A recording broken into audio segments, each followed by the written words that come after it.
Well, caught on video, a 40-year-old man is now suing the NYPD for what he says is an officer's intentional maneuver to run him over. The video may be disturbing for some viewers. Let's take a look at it.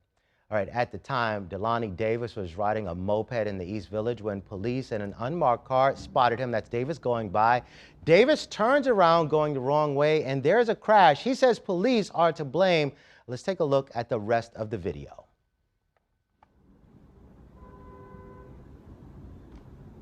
All right, that's the crash there. Joining us now, two of the lawyers for Davis, Wiley Stecklow and Hannah Brunny. Thank you for joining us. Let's talk about exactly what happened here.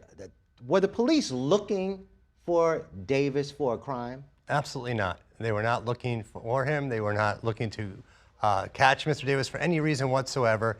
He happened to be in the bike lane, going the wrong direction, and they used their vehicle as a weapon to harm him. Initially, though, the police, according to your complaint, said that he ran into their vehicle.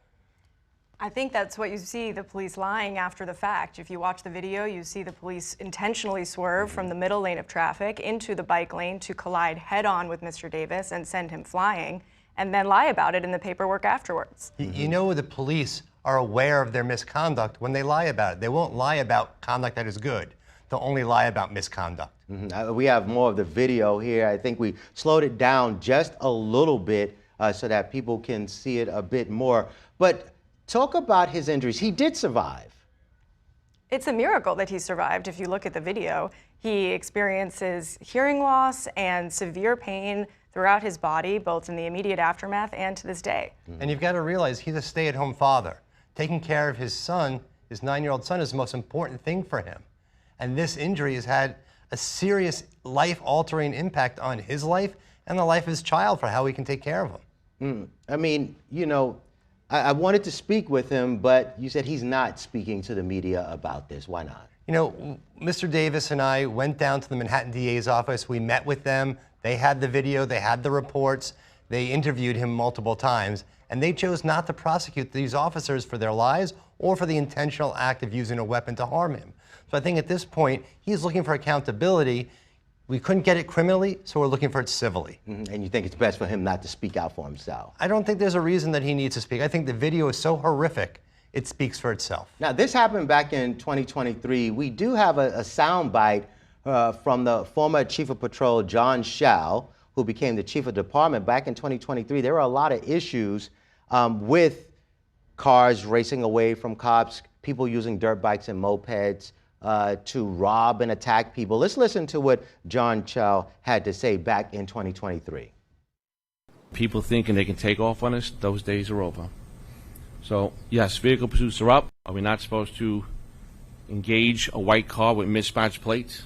That 2 occupants felt the need to chase kids down a block and fire 12 rounds into a crowd, killing an 18-year-old kid who's an aspiring singer? Yeah, we're going to chase that car.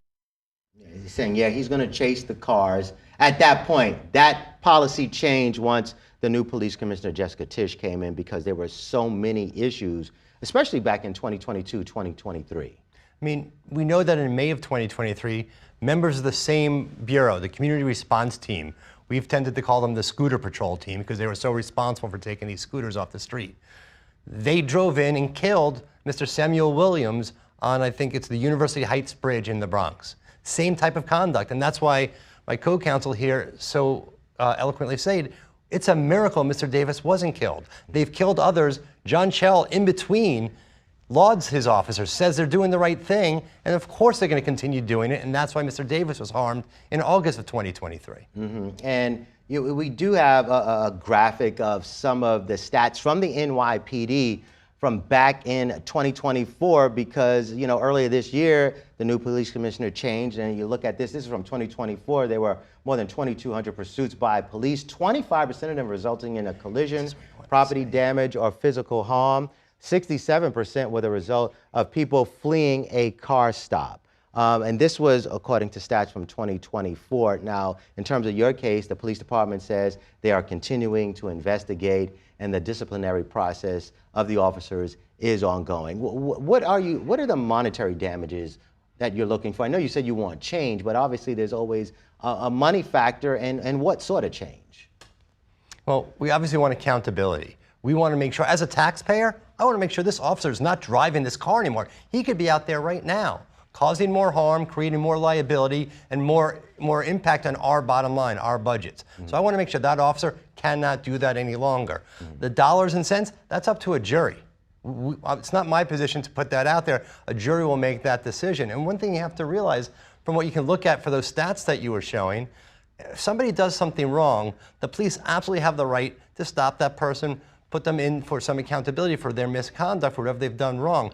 But the standard is an appropriate amount of force, a reasonable amount of force. And what we're seeing in this video, I think we can all agree, is not a reasonable amount of force for somebody whose biggest issue is a traffic violation.